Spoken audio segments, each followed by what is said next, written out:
نحمدہ ونصلی ونسلم علی رسولہ الکریم، اما بعد۔ میاں بیوی کے تعلقات میں بعض اوقات ایسا موقع آتا ہے کہ آپس میں دوری ہو جاتی ہے، ایک دوسرے کو پہچانتے نہیں، جانتے نہیں، ایسا لگتا ہے کہ کچھ دوریاں ہو گئی۔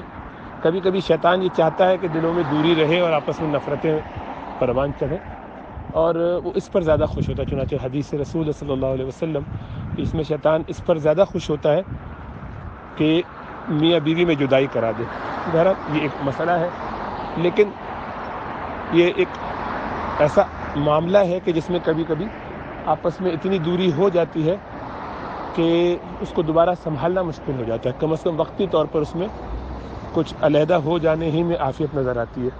تو اگر واقعتاً ایسے حالات ہوں اور میاں بیوی کو آپس میں ساتھ رہنا تقریباً ناممکن یا بالکل مشکل نظر آئے، تو شریعت نے اس میں مرد کی طرف سے طلاق اور عورت کی طرف سے خلا کا راستہ رکھا ہے۔ اور بس اللہ سے ڈرتے ہوئے اگر آدمی یا عورت یہ فیصلہ کرے کہ ہمیں الگ ہو جانا چاہیے اور اس میں خیر نظر آتی ہے، تو یہ ناجائز نہیں ہے، حرام نہیں ہے، گو اللہ کو پسند نہیں ہے، کیونکہ اس سے دو گھر خراب ہو جاتے ہیں، بچے افیکٹ ہوتے ہیں۔ میاں بیوی بھی آپس میں اتنے عرصے ساتھ رہے ہوتے تو ظاہری بات ہے آپس کا تعلق ہوتا ہے، اس کا غم، اس کی تکلیف ہر ایک کو ہوتی ہے، خواہ کتنی آپس میں ناچاقیاں ہو گئی ہوں، تعلقات خراب ہو گئے، اس کے باوجود،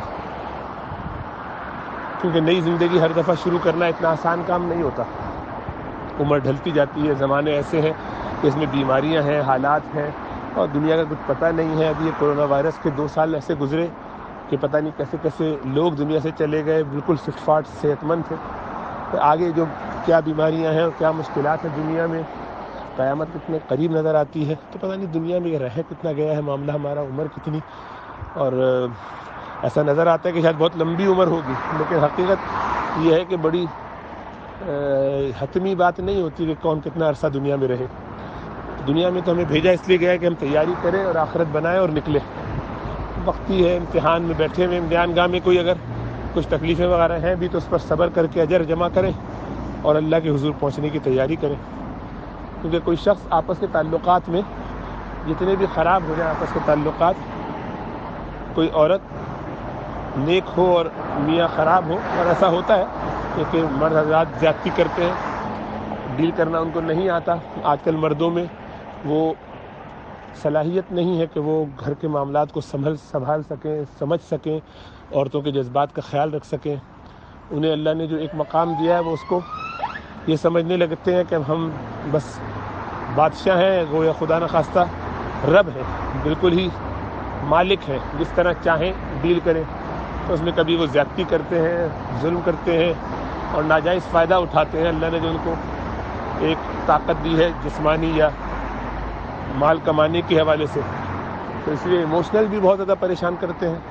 تو مردوں کی یہ کوتاہی بہت خطرناک ہوتی جا رہی ہے اور ہمارے یہاں بڑھ رہی ہے، تو اس کی وجہ سے گھر خراب ہوتے ہیں۔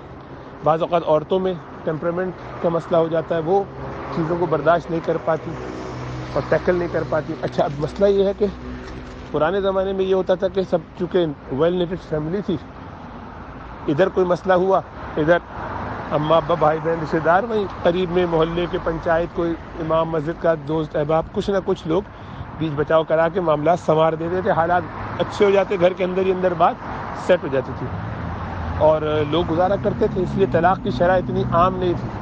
اب وہ فیصد میں بہت زیادہ ہو گئی ہے۔ اس کی وجہ یہی ہے کہ اب سب تنہا ہیں، اپنے اپنے گھروں میں رہتے ہیں، سنگل یونٹ فیملی ہو چکی ہے اور میاں بیوی اور بچے ہیں بس۔ اب اس میں آپس میں ناچاقی ہوئی تو کہاں ہو جائیں، کس سے بات کریں؟ باہر والوں سے بات کرتے ہیں تو کوئی اس میں سپورٹو ہوتا ہے، کوئی نہیں ہوتا، کوئی ہماری بات سمجھتا ہے، کوئی نہیں سمجھتا، تو اپنی دل کی بات کہنے کے لیے بھی کوئی بندہ میسر نہیں آتا۔ اور چونکہ ایسا نہیں ہوتا تو بعض اوقات ہمیں مشورہ دینے والے لوگ بس وہی ہوتے ہیں جن کو جو سمجھ میں آئے وہ اپنے تجربے کی بنیاد پر بتاتے ہیں۔ ان کا تجربہ کیا؟ اگر کوئی مرد ہے تو اس کو ایک ایسا دوست ٹکرا گیا جو ظاہر میں دوست ہے اور ہو سکتا ہے اس سے مخلص بھی ہو، لیکن اتنا آنیسٹ اس طور پر نہیں ہے کہ اس کو اپنی حیثیت کا اندازہ نہیں۔ بھئی ایک کیس آپ کے ساتھ برا ہو گیا تو اس کی بنیاد پر آپ ہر عورت کے ساتھ یہ معاملہ نہیں کر سکتے کہ اس کو ایسے ہی سمجھے۔ اسی طرح کسی عورت نے دیکھا کہ اس کے شوہر نے اس کے ساتھ زیادتی کی ہے، وہ سنگل مدر تھی یا جو بھی رہا، اس کا شوہر چھوڑ کے چلا گیا یا مر گیا، جو بھی وجہ ہوئی، سسرالی نے ظلم کیا، جو بھی، اب اس وجہ سے وہ پورے ہی مردوں کو سب کو ایک ہی لاٹھی سے ہانکے اور ایک ہی انداز سے سمجھے کہ سب شیطان سب چور ہیں، تو یہ جذباتیت ہے اور ظاہری بات ہے بد دیانتی ہے. یعنی اس میں آدمی انوسنٹلی بھی غلطی کر رہا ہو، نائیوٹی میں بھی کر رہا ہو، بہرحال ہے غلطی. اور غلطی یہ ہے کہ ہم نے سب کو ایک ہی لاٹھی سے ہانکا. ایسا کرنا نہیں چاہیے، بلکہ یہ دیکھنا چاہیے کہ ہر انسان مختلف ہوتا ہے. نہ ہم مرد ہونے کی حیثیت سے اپنے آپ کو نوح علیہ السلام اور لوط علیہ السلام جیسے نبی سمجھ سکتے ہیں، اللہ معاف فرمائے، کوئی حیثیت ہی نہیں.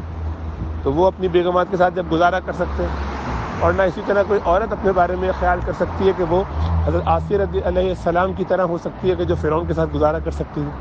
تو ایک تو یہ دیکھنا چاہیے کہ ہم کیا کر رہے ہیں، کہاں جا رہے ہیں. اب یہ ہے کہ بعض اوقات ایسی سچویشن ہوتی ہے کہ جس میں حالات بہت خراب ہیں اور بالکل اب سنبھالے نہیں سنبھل رہے، تو کیا کیا جائے؟ تو اس میں اللہ سبحانہ و تعالیٰ سے رجوع کرنا چاہیے، تعلق بنانا چاہیے، اللہ سے مانگنا چاہیے کہ یا اللہ آپ رہنمائی فرمائیے.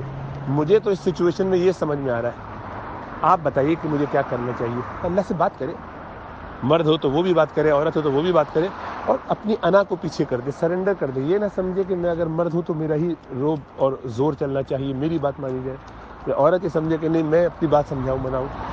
تو دونوں کو ایک دوسرے کی بات سمجھنے کی کوشش بھی کرنی چاہیے، لیکن بیچ میں اگر حالات ایسے ہو جائیں کہ جن میں اب کوئی اور راستہ نہیں ہے تو اللہ نے خلا کا راستہ رکھا ہے.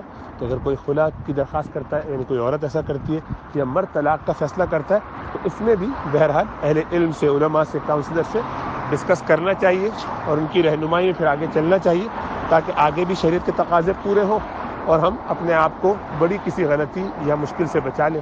اللہ ہم سب پر کرم فرمائے، ہمارے اوپر رحمت نازل فرمائے، ہماری اولاد پر اپنا فضل فرمائے، اچھے طریقے سے ان کی ہم تربیت کر پائیں، جو ذمہ داری اللہ نے ہمیں دی ہے ماں باپ ہونے کی حیثیت سے اس کا پورا حق ادا کر سکیں. ورنہ کل قیامت میں ہم سے پوچھ ہوگی، اور یہاں دنیا میں بھی یہ بچے ہم سے سوالات کریں گے کہ ہمارے ساتھ یہ معاملہ کیوں کیا گیا. اللہ ہم سب پر اپنا فضل فرمائے.